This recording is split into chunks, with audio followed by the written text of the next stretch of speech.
Life Audio. Hey friend, Heather Creekmore here. Merry Christmas. Thanks for listening to the Compare To podcast. Whoa, what a moment we are in. I sort of feel like I need to do this episode to document this moment for posterity because part of me is surprised that we're here and then part of me isn't. Up to 18% of adults in the US have tried using GLP-1s for weight loss. I'm not counting those who are prescribed them as type 2 diabetes management. But friend, that's like 1 in every 5 people almost. That means you absolutely and definitely know someone or several someones who are using GLP-1s. Maybe you're the one using them and there's no shame or blame here. That's not why we're talking about this today. I'm not trying to talk you out of it. If you're getting the shots, I understand why. I'm also not going to try to talk you out of losing weight in this episode. Like, friend, you would have to live under a rock to not want to lose weight. I'd like to lose weight too. I'm going to talk about that a little bit today. Some of you have been waiting or wanting me to say that, so I said it. So there you go. I would be thrilled to wake up tomorrow morning and be missing a bunch of pounds. But the pressure right now seems so amplified. And maybe it's because I've been in my own little cave trying to finish the second book on aging. Or maybe it's because I haven't been on social media much. Or maybe it's just because this happens every December, for me at least. Maybe it happens that way for you too. It's getting all the family photo Christmas cards. It's thinking about being in family photos at holiday events. It's figuring out what to wear to office parties or dressy functions. It's fighting not to go back to the disordered ways I always related to food in December, which maybe you understand was eat all the things now. And in January, I can starve myself again. So today, can we sort this out together? If you're struggling, that you're not where you want to be with your weight, I hope you listen to this encouragement. And friend, if it does encourage you, like I know it would encourage someone else in your life. So would you consider sharing this episode with another woman you know or love? Maybe discussing it with her. Or if you're like, no, it's a private struggle, I don't share this with anyone. Well then, hey, would you consider leaving a review of the show? That's like the nicest Christmas present you could give us, is leaving a 5-star review wherever you listen. If you don't know how to do it, reach out and we can help. So thanks for being here today. Again, Merry Christmas. Now let's get to this tough topic. What to do when the want to lose weight is overwhelming. Let's go.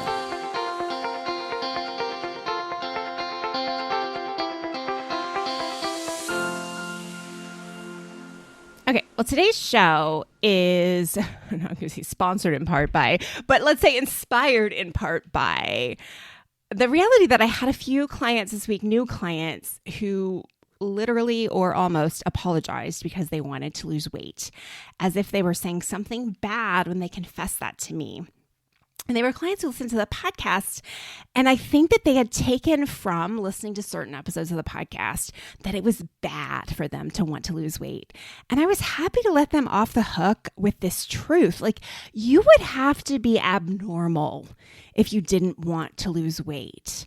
Like, short of the small percentage of the population that is underweight, maybe trying to gain weight, it's safe to say that most people in the US want to lose weight.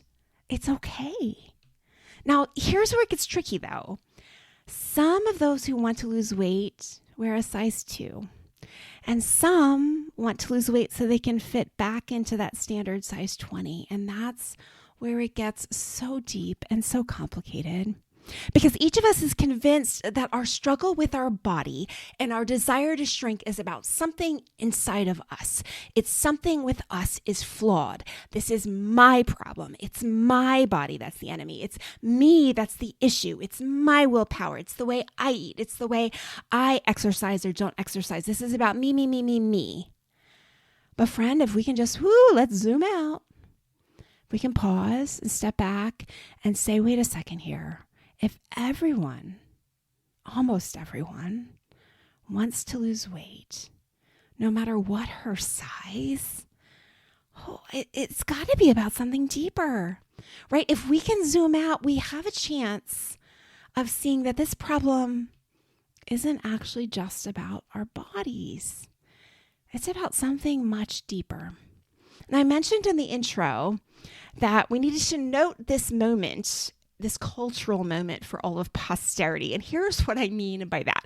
As recently as 2 or 3 years ago, we had celebrities with large bodies promoting body positivity and shouting, "Big is beautiful." And then, "Oh, Ozempic, they've shrunk." What's the message? Big ain't so beautiful anymore. If you have a chance at skinny, you should take it, no matter what it costs. And the biggest disappointment to me in all of this really isn't the celebrities. Like, I get they will have an easier time finding roles if they fit a certain body type. What confuses me is tennis star Serena Williams, whose angle was she had been doing everything, quote unquote, right, and her body wouldn't shrink until she started on the semaglutide. And that scares me, friends, because she's a professional athlete. Professional athletes know how to feed their bodies appropriately for the amount of exercise they do every day. And when she says she was doing everything right, that's a different kind of right than when you and I give ourselves credit for choosing vegetables and taking a walk and say we did things right. No, she knows about how to feed her body appropriately. And yet she said she was doing that and she didn't shrink. And so the assumption was that because she didn't shrink, she wasn't healthy. Enter GLP-1s. They help her shrink. They make a difference. Now she's healthier. I'm confused because we know what the GLP-1s do. If you're not familiar with them, they're essentially appetite suppressants. Now, it's more complicated than that for sure. They're stirring hormones that help you feel satiated. And some definitely need that for sure. That's part of our body system that may be broken, and the semaglutides can help set it right. I don't have any problem with the rationale for why someone would need to use a GLP-1. But then there's others, like many of the already thin Hollywood celebrities, like the cast of Wicked, for example, who have just emaciated themselves. Their hunger and fullness cues probably weren't messed up. The GLP-1s suppress appetite, so you can give yourself what is essentially a medically induced eating disorder. You eat less, and you probably will shrink. A starving body shrinks.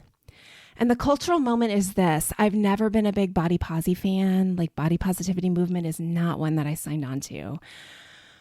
But the redeeming quality of that movement was that there was some level of cultural appreciation that people can come in different sizes. And now the GLP-1 message is vastly different than that. It's that we're all deep down thin people just waiting to starve our way out. And we've forgotten as a culture that eating disorders are very dangerous. When you starve, you waste away all your muscle, which will do long-term metabolic damage. And when your body runs out of muscle to use for fuel, it starts to use your organs. Anorexics often die of heart issues, even at very young ages, because of electrolyte imbalances, and also because the heart muscle is one of the muscles that can waste away in a starving body.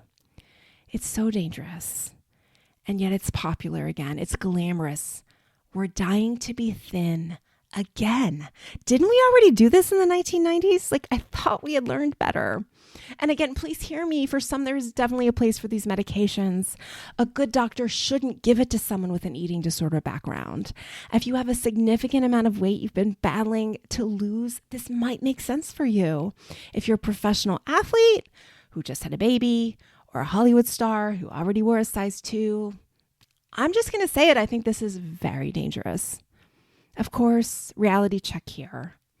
Some of you have tried them and they didn't work for you like you hoped they would. You were super sick from the side effects, or they just didn't do much to silence your food noise. You could override whatever fullness cues you were getting and it just didn't make a difference. Honestly, friend, I can only imagine that is very frustrating. It was supposed to be the answer, and once again, it wasn't. That's maddening. It's just another opportunity for diet culture to tell you there's something wrong with you. You're not good enough. If you were better, you'd know how to lose weight. You'd do better.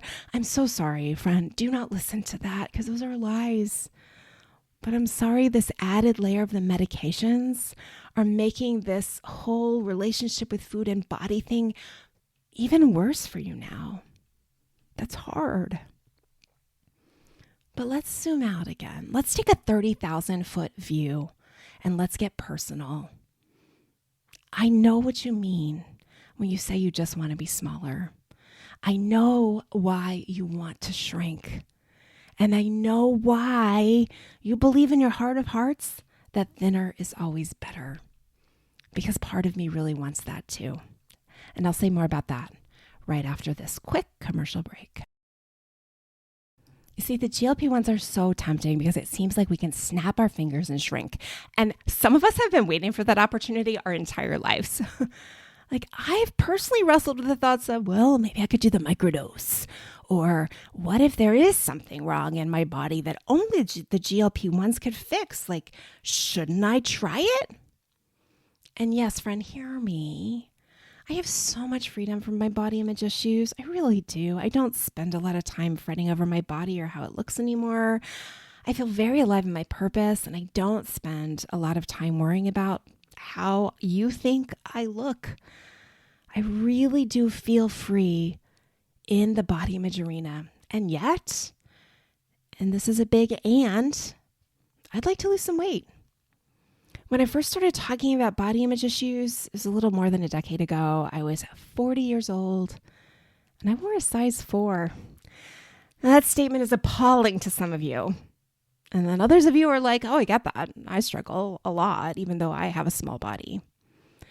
But now, almost 12 years later, perimenopause, super stressful life situations, aging. Oh, friend, my daughter's the one wearing those size 4s now. And as my weight crept up, as my size crept up, like I got to size 10, and that really wasn't a big deal because I had worn that size before at certain times in my life. But then I kept going to places I had never gone before. And then I leveled out. And I've stayed in the same size for a few years now. And friend, I don't love ordering that size of clothing. I don't love holding my jeans up to my husband's jeans when I take them out of the laundry and feeling like mine are wider. I preferred being smaller. But here's what else I know. Aside from wrestling the right combination of hormones in this season of my life, my body's mostly healthy. My Hashimoto's is in full remission, not because I've been restricting food, but because I finally gave myself freedom to eat and cultivate a healthy relationship with food. My thyroid numbers are great, though I'll never stop taking my natural desiccated thyroid medication. I feel good and energetic most days. I've worn a continuous glucose monitor, like just for fun, out of curiosity. I have a long family history of diabetes, and my blood sugar's good. I exercise several days a week. I eat nutritious foods about 80% of the time. According to my blood work, symptoms, and related tests, I'm actually healthy. I just weigh too much. And every time I try to put any amount of intentionality into being quote unquote healthier with the secret hope that maybe I'll lose some weight too, I find myself resorting to my eating disorder defaults. I tell myself, okay, maybe I'll just not eat bread today. And then I end up eating twice as much bread tomorrow. I know beyond a shadow of a doubt from research, from personal experience, from talking to hundreds and hundreds and hundreds of you, diets don't work. I also know that restricting food for me will either land me back into a place of a full-blown eating disorder, and that's if I get quote unquote good at restricting again, and I was very good at it, or it will make me binge. I'll restrict and binge, and that'll destroy the hard work I've put into healing my relationship with food. I know I can't do that. Now, some of you may be saying, Heather, I hear you, but I'm not healthy. I need to lose weight, and that will solve my health problems.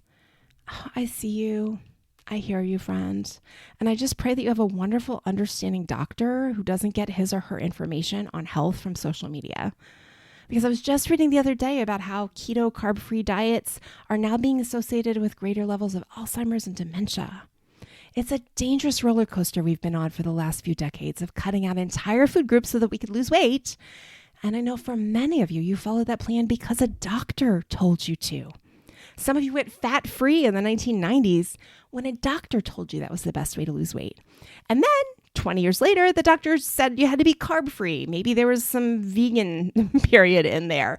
It's all been very confusing, and it's hard to know who to trust and what is true because the science, quote unquote science, just keeps changing. And I've hesitated to share my journey in this. I certainly don't want to trigger you. Honestly, part of my fear is that some of you are going to say, oh, Heather can't relate to me anymore because she's not as small as I am. And then others of you are going to say, oh, Heather can't relate to me anymore because she's not as big as I am. And I'm setting those fears aside today for one reason. You need to know that you're not the only one who holds a desire to lose weight. It's not a you problem. Again, it would be abnormal in our culture if we didn't want to shrink. It's like wanting to be poor or wanting to be unemployed or wanting to be homeless. A thin body is a status symbol. It's a signal of wealth, privilege, intelligence, value. We assign so much to it. We idolize it. Of course we desire that. Of course we would. So what do? It's frustrating to hold this desire that we can't just make happen. Like we live in an Amazon Prime society where we're used to getting what we want delivered within 24 hours. And it seemed like maybe GLP-1s could do that. And for some, maybe they have. Again, noting there's risks there. But for some of us, the struggle continues. And maybe even feels harder as it seems like others have found a cure for their struggle. For anyone who tries the GLPs and goes off them for any reason, like that struggle that went away for a little while is just going to come right back. And so what do I do when I have an inordinate want? What do I do while I wait for something that may or may not ever happen? I may never get back to a small size or size I like.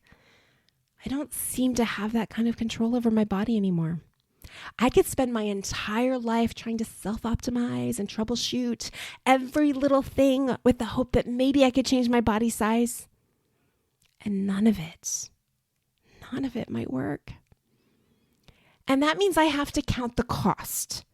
What would it cost me to make weight loss a main goal in my life? Frankly, friend, it would cost me too much.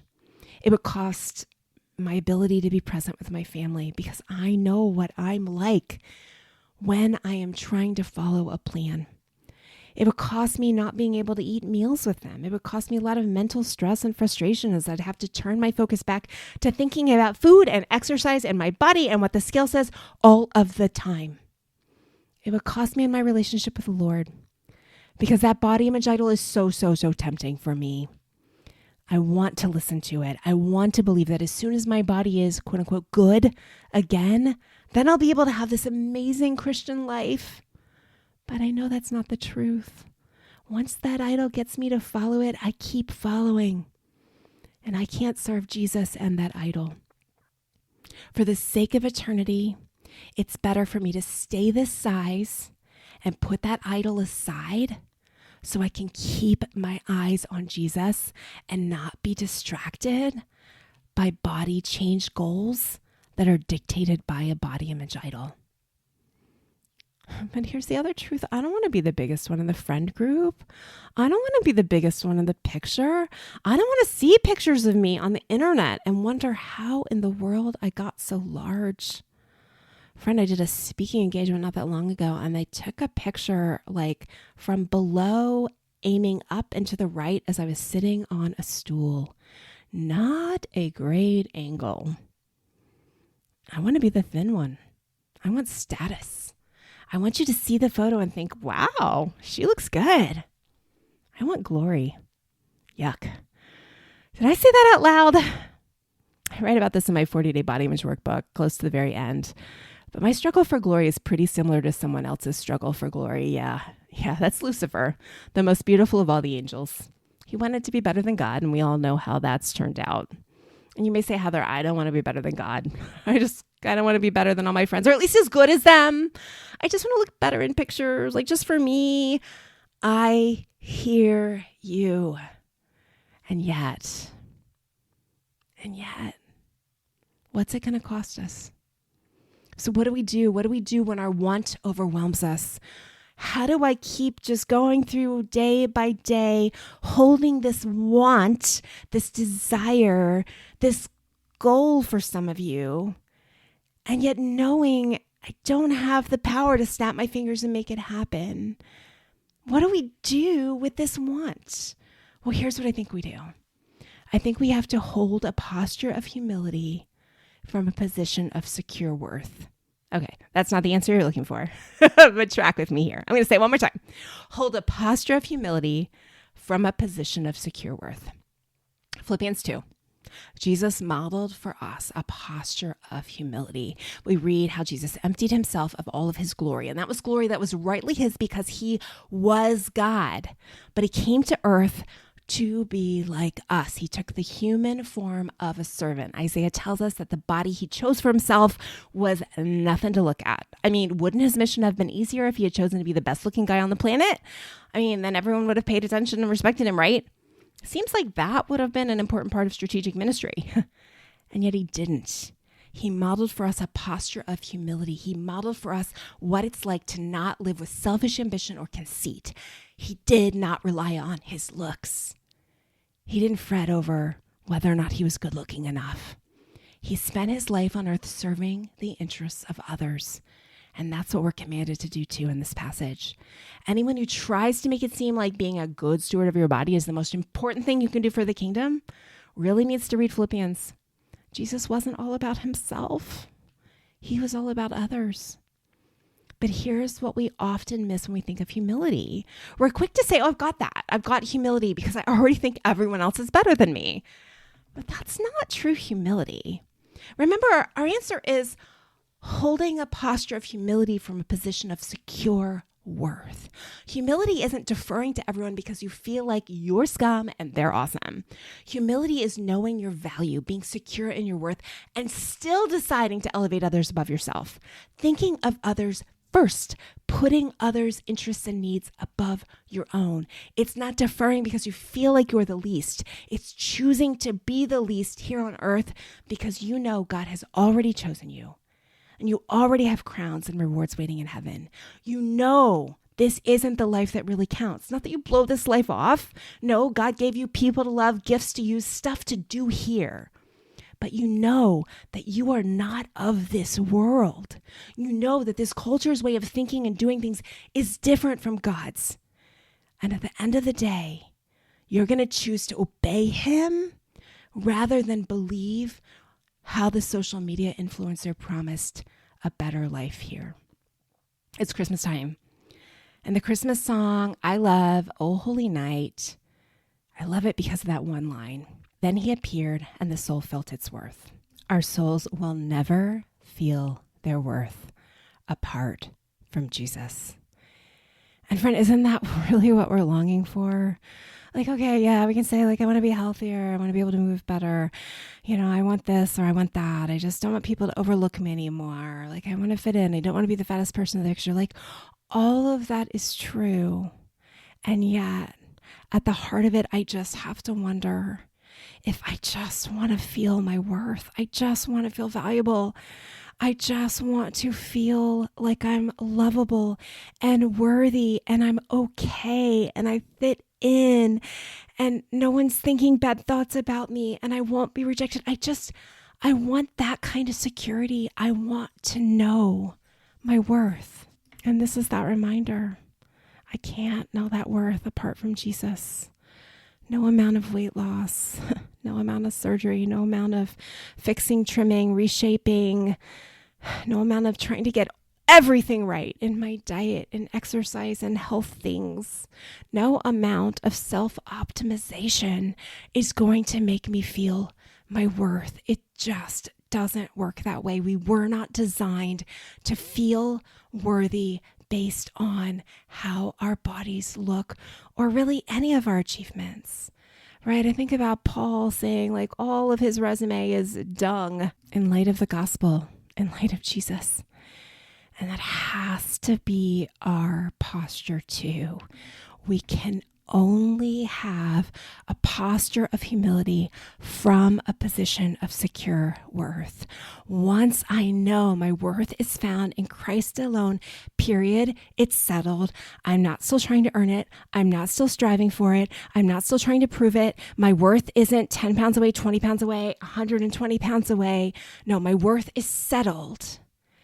And because of that, I can lay down that desire I have for glory. I can rest in humility and say, it's okay if I'm not winning. It's okay if I'm not the prettiest girl in the picture. It's okay if you all got to see that picture of me online that was taken from below my thigh. It's okay. Because that's not really what it's about. I'm still worthy.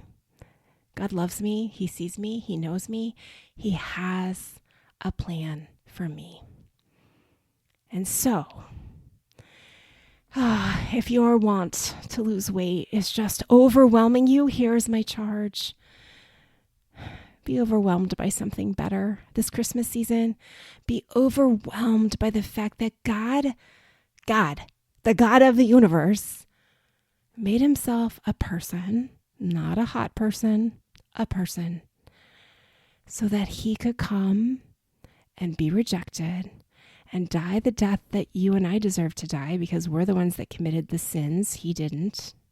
And so he died and then was raised from the dead and restored to glory. He overcame sin and death so that we could be reconciled to God and someday spend eternity with him. That's the gospel, friend. And if that doesn't overwhelm you, if that doesn't amaze you, if that doesn't stir your heart, then that's the place to start. Ask yourself why. Why aren't I impressed by that? Why do I feel like, yeah, Heather, I know that, and yet I would still be happier if I was skinnier? Friend, your soul will feel its worth only when your worth is found in Jesus. Thanks for listening today. I hope this has encouraged you. And if it has, leave us a review or share it with a friend.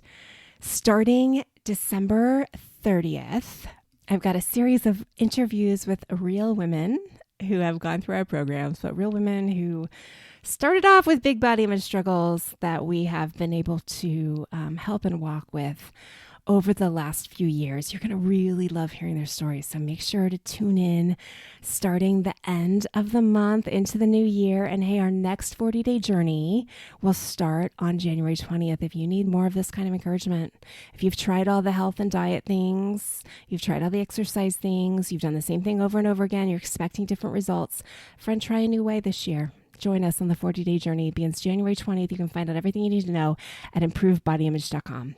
Thanks for listening today. I hope something has helped you stop comparing and start living. Bye-bye. The Compared To podcast is proud to be part of the Life Audio Network. For more great Christian content, I hope you go to lifeaudio.com.